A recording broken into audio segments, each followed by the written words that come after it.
Welcome to The Ordinary Effect, the place where we talk about the things that sometimes people think about, but don't necessarily talk about. I'm your host, Guido Perino. Thank you for joining me. If you're not a subscriber, please consider subscribing.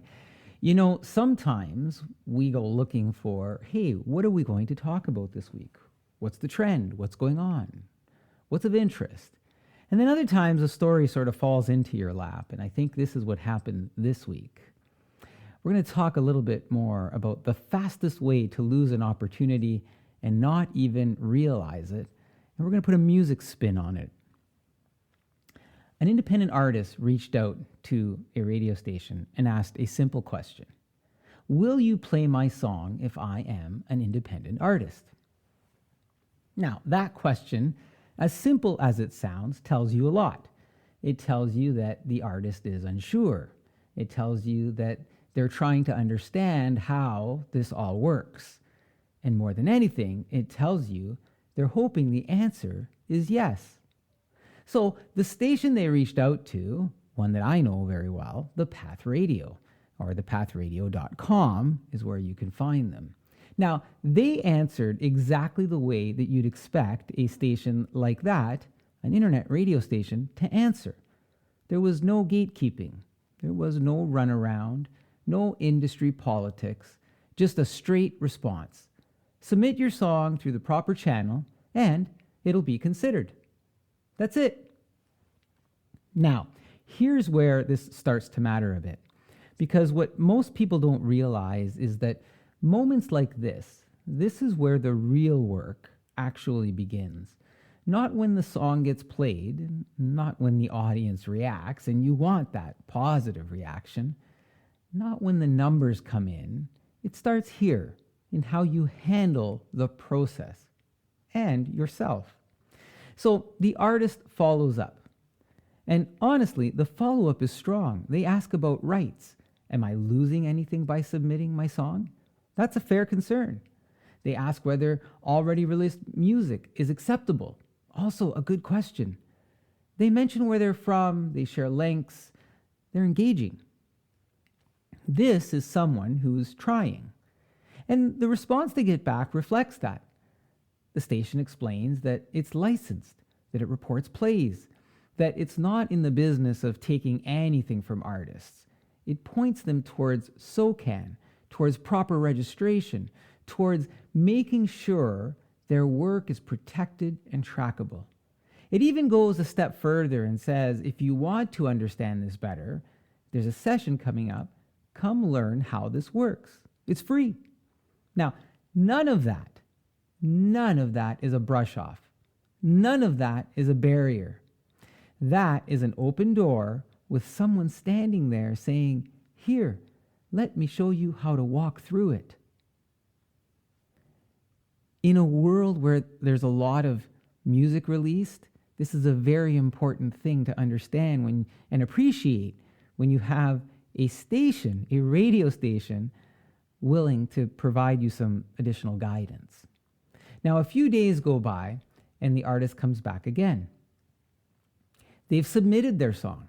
They've joined SOCAN. They're working on registering their album properly. They're even planning to attend the session. And at this point, if you're watching this unfold, you're thinking, okay, this is exactly how this is supposed to go. This is someone moving in the right direction, and the station is being helpful. And then the file comes in, the song itself. And this is where something small turns into something big, because the file has no metadata. Now, if you've never dealt with this side of music before, that might not sound like a big deal. It sounds technical. It sounds like something optional. It sounds like something you can worry about later. But it isn't.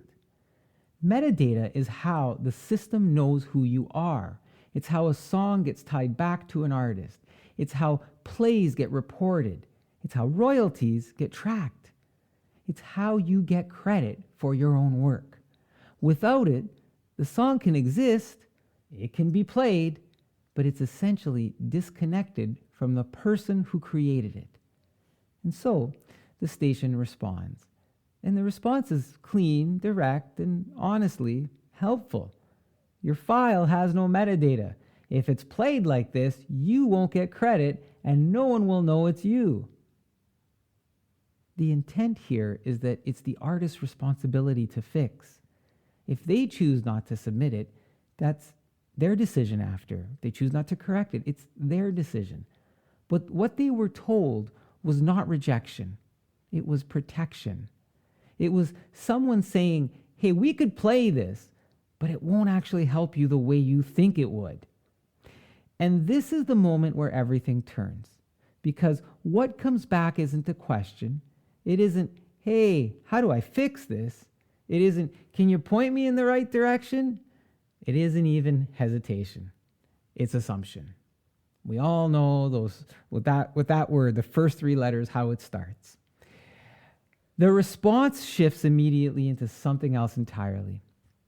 It becomes about tone, about feeling being brushed off, about not being told whether their song was liked, about being forced into joining things that weren't explicitly asked for, about being asked to shorten a song, even though that wasn't actually the issue being raised in that moment. The song was 6.5 minutes long. And so there was a question about whether they had a radio or a shorter version, not implying that this one wouldn't be played.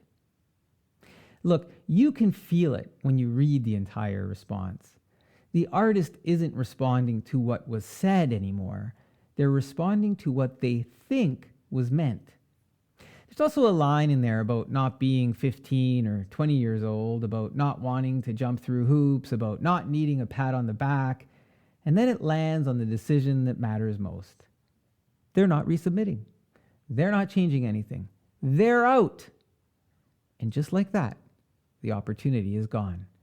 Not because the station rejected the song, but because the artist rejected the process. And here's the part that really matters. The part that most people miss when they look at situations like this. The song itself was never the problem. There was actually a path forward. Get it? The path forward. It was interesting. It could have fit into a segment. There was a willingness to work with it. But none of that matters if you can't get past the first step. This is where this becomes bigger than one interaction. Because what happened here is something you see over and over again, not just in music, but anywhere people are trying to build something. A request gets mistaken for criticism. A process gets mistaken for resistance. A necessary step gets mistaken for a personal slight. And once that shift happens, everything that follows is built on the wrong foundation. Instead of asking, what do I need to do to move this forward? The question becomes, why are they making this difficult? Instead of seeing guidance, it feels like judgment. Instead of seeing an opening, it feels like a wall. And the response reflects that, not because the opportunity wasn't real, but because it wasn't recognized for what it was. There's something else layered into this too, and it's uncomfortable, but it's real. Volume. The sheer number of songs being released every day, it's not dozens, it's not hundreds, it's thousands upon thousands every single day. All of them competing for attention, for placement, for airplay, for someone to say, yes, we'll give this a shot. So when that moment comes, when someone actually says, send it in, that's not the finish line. That's the starting point. And from there, every step matters. How you respond, how you adapt, how you handle something as small as being asked to update a file properly. Because those small things, they're not small in this environment. They're signals. They tell people whether you understand the space you're stepping into. They tell people whether you're ready to operate within it or whether you're going to push back against it. And the reality is, the system isn't going to adjust itself for one artist. It can't. So the choice becomes simple. Do you learn how to move with it, or do you decide it's not for you? There's no judgment in either choice, but there are consequences. In this case, the consequence was straightforward. A song that could have been played wasn't. An artist who could have taken a step forward didn't. Not because they weren't capable, but because they misread the moment. There's a line that sits underneath all of this, and it's one worth remembering if you're creating anything and putting it out into the world. Not every obstacle is opposition. Sometimes it's instruction. And the ability to tell the difference between those two things is what determines whether a door opens or quietly closes in front of you. This is The Ordinary Effect. Thank you for joining me. I hope that if you're not a subscriber, you do subscribe. Stay well, and talk to you next time.